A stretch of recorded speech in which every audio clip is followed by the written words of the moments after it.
How's it going, guys? My name is Dolphinman, and today we're going to be looking at the 5 things I wish I knew when starting Rocket League. The goal of these tips are to make you relatively new players go, wait, that's a thing? If you enjoyed the video, make sure to like, comment, and subscribe. Now, let's get into the first thing that I wish I knew when starting Rocket League. So, the first thing I wish I knew when starting Rocket League is right down here, and it's called the options menu. It's really simple. Just first off, turn off voice chat. There's no voice chat in this game. There's no point in having it on. Camera, I'd make a custom one or use a pro one from Liquipedia. Liquipedia has a bunch of the pro camera settings, and just using any of those that you find works best. It's just really helpful. The default ones are terrible. And then also turn off camera shake. That is very important. You just don't want the screen shaking while you're playing it. Going over to controls, dead zones and stuff only change if you need it. If your controller is way too sensitive, turn up a dead zone, and yeah. And then controller bindings. This is Xbox, by the way. I should be showing up on the screen right now the difference between Xbox and PlayStation. And the default ones are fine for the most part, besides power slide and air roll. These are the two main things. Don't have them on X, because if you have them on X, when you're jumping and boosting, that means you can't, like, you don't want to be pressing 3 buttons at once, do you? And maybe even having to turn off ball cam or something, pressing all 4 at once, it's not a fun time. So having it on that left bumper makes it a lot easier. And then I'd say another one down here is going to be air roll right.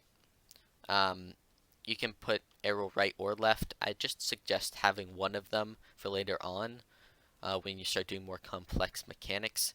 It's not really needed.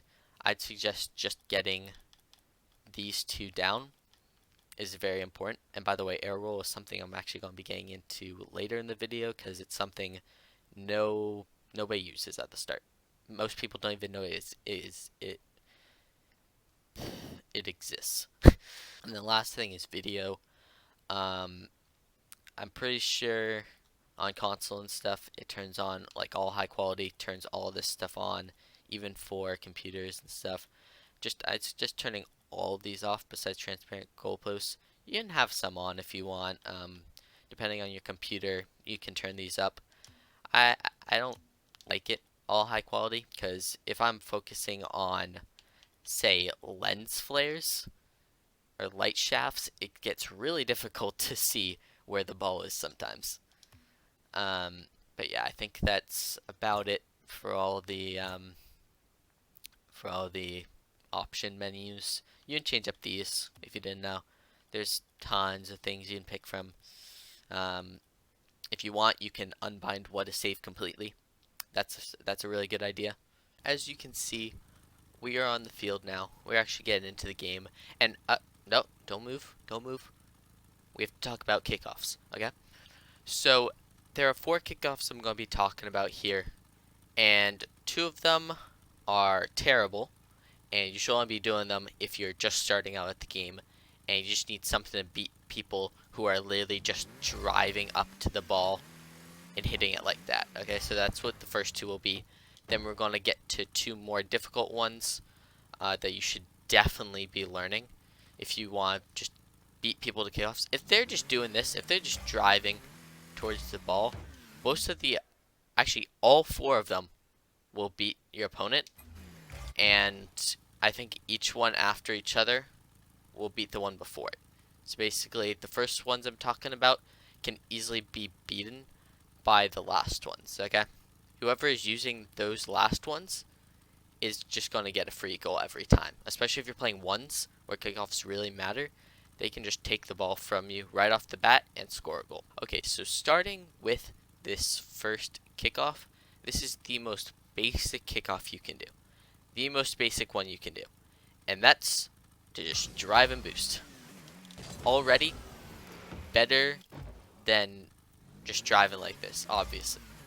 So moving through this a bit quickly, the next one you'd want to be doing, By the way, I'm just going to be doing them from this corner one every time, just because it's easiest for me to show. This one is a lot. This next one is just as simple, right? It just involves a little flip. And the reason why this one I like a lot for a bit newer players is it then gives you boost to start out with. See, I still have 18. I could have saved a lot more. Let's go back to it. I have to go through 5. Okay. If I'm going like this, okay, I still only save 16. But you get the point. You're saving boost at the end, which you can do with these next ones as well. Okay, so now this third one is the one I use currently. I'm working on the fourth one. I should have learned it a long time ago, but it's just as simple as the last one. A little bit more difficult to pull off, and that's the diagonal flip. And right here, try and get yourself as straight down this line as you can. You basically want to be landing like right here, right? So you're basically like straight back, so that when you hit this ball, you're blocking it from all angles, right? If you're hitting it here, it's a lot better than pinching it to the side, right? This is probably the one you should be using off the bat, other than the other two. Just if you're having trouble with this, you can use the other two while you're learning this, okay? Those other two should not be something you're relying on. And now at my level, I can't rely on this kickoff, right? I'm mid GC, 1700s. This does not work anymore, and I'm very much learning that everyone uses the fourth one, and I'm just getting destroyed. So yeah, this one, very simple. You can find lots of tutorials on it. I'm not going to do a full tutorial on it because there are already a ton out there. And then this last one, I am not good at. In fact, I'm going to go to the other side because it's just easier for me. And this one uses a speed flip, which I'll just try and show you it right now. Hopefully I don't mess up. But yeah, I'm not good at it, but you kind of get the point. It's a lot faster, which it doesn't look like it is right away, but it very much is. And I'll go into a training just to showcase why it is. This is a speed flip training. I'll put it in the description for people that want to figure it out. Go to number 3 and number 4 of this training pack, and basically if you do a normal diagonal flip, you cannot reach this ball. It seems like you're getting so close, but then you just barely can't hit it. It's really annoying, and the only way to actually hit it is with a speed flip, which I did right there. Actually, the first try. I'm very proud of that. But yeah, you can see the only way to get it is with this speed flip. Again, there's tutorials on it. Go look at them and use this training pack. This next thing we're going to be talking about is something that is literally just a control. It's just a control that people do not utilize as much as they should. There is a control called air roll, and I want you to use it. It is very important to recovery and shots, and I use it constantly for everything I do, right? That speed flip I was showing you guys right there, that involved me using my air roll. That involved me using my air roll to turn to the right. Okay? Everything I do in this game is going to involve air roll. Right here, I'm spinning through the air roll. If I'm getting a wave dash, I used air roll there. Right? Anytime my car is like that, I use air roll. And I also have drift to the same button, so I can just keep moving fast without even holding down acceleration, right? You can get easy supersonic with air roll. So I'm not going to be talking about wave dashes or anything. It's just a control that you should have. If you need to, go back into my options section of this video and look at the bind I have.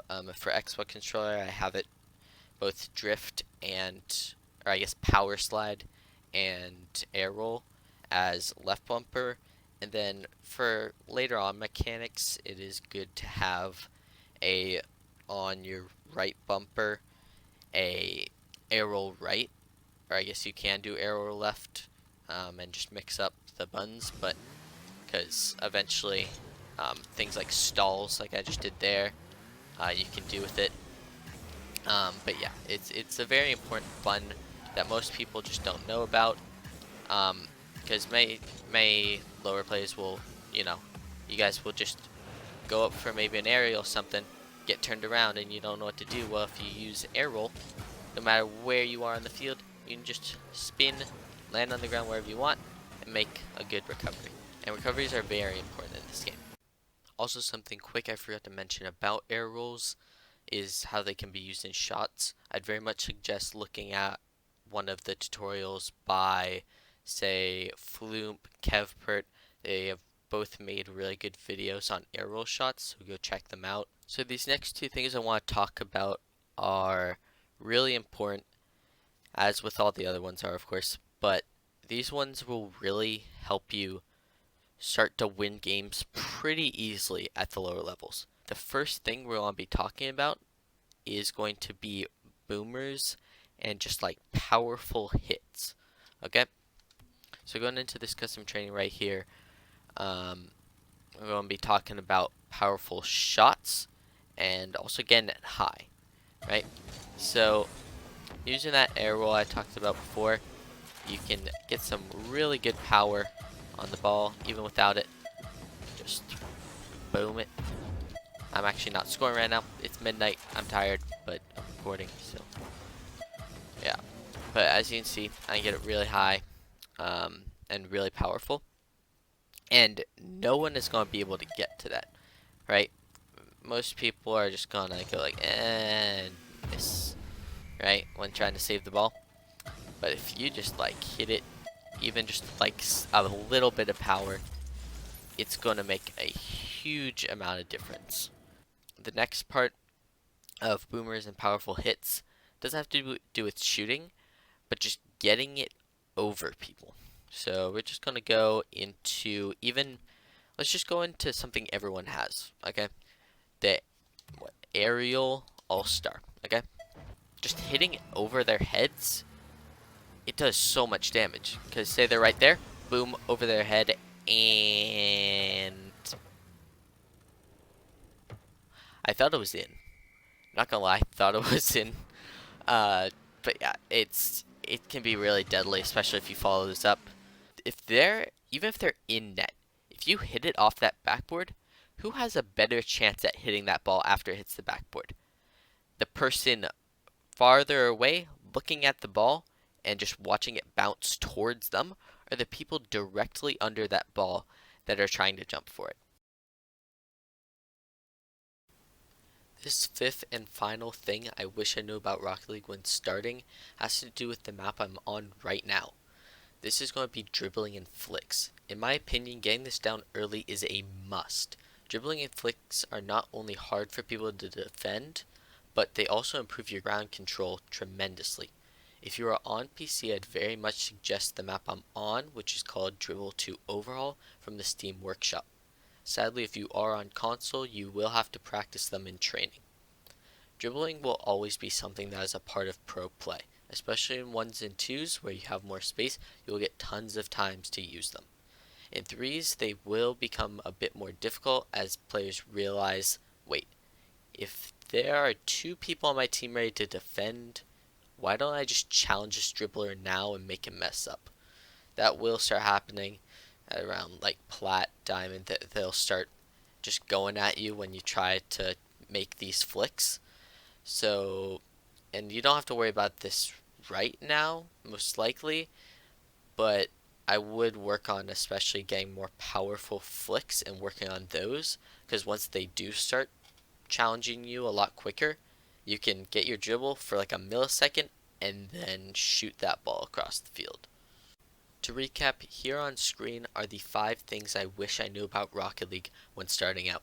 In conjunction with basic positioning and mechanics, I do believe these tips will make you an above average player. Most of these will take some time, I mean, besides the options menu, hopefully. Please do not let that take more than like 10 minutes. Um, but just make sure to take each of these one at a time and do not get frustrated.